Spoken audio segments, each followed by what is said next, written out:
150 টাকার লটারির টিকিট কেটে রাতারাতি কোটিপতি হয়ে গেলেন পরিযায়ী শ্রমিক। এক লটারিতেই রাতারাতি ভাগ্য বদল। ছিলেন পরিযায়ী শ্রমিক, হয়ে গেলেন কোটিপতি। গল্প হলেও সত্যি।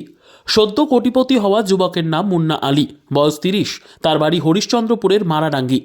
বৃহস্পতিবার বিকেলে ভবানীপুর ব্রিজ মোড়ের টিকিট বিক্রেতা ইশারুল হকের কাছ থেকে 150 টাকা দিয়ে 25 সেম ডিআর লটারির টিকিট কাটেন মুন্না।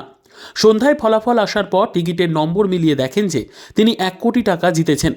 এরপরই আনন্দে আত্মহারা মুন্না সহ পরিবারের সদস্যরা। তবে লটারিতে এত টাকা জেতার পর নিরাপত্তার অভাব বুঝে হরিশ্চন্দ্রপুর থানার পুলিশকে খবর দেন তিনি। পুলিশ ঘটনাস্থলে পৌঁছে মুন্নাকে থানায় নিয়ে যায়। স্থানীয় সূত্রে জানা গিয়েছে, বয়স্ক বাবা, স্ত্রী ও পুত্রকে নিয়ে মুন্নার সংসার।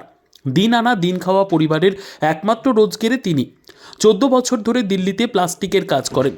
অভাবের সংসারে সচ্ছলতা আনতে মাঝে মধ্যে লটারির টিকিট কাটেন তিনি। আর সেই মতোই এদিন তিনি লটারির টিকিট কেটেছিলেন, আর তাতেই তিনি রাতারাতি কোটিপতি হয়েছেন। 150 টাকা। কত সেম টিকিট ছিল 25 আর কত পুরস্কার পেয়েছো তুমি? 1 কোটি টাকা। বলছি, এরকম আপনি কি কাজ করেন? আমি দিল্লি থাকি, প্লাস্টিকের কাজ করি। কত বছর ধরেই মানে বাইরে থাকতেন? 14 বছর। কবে বাড়ি এসেছেন? 1 মাস হলো আছে। আপনি কি এই টিকিট বরাবর কাটেন? হ্যাঁ, কাটছি। মানে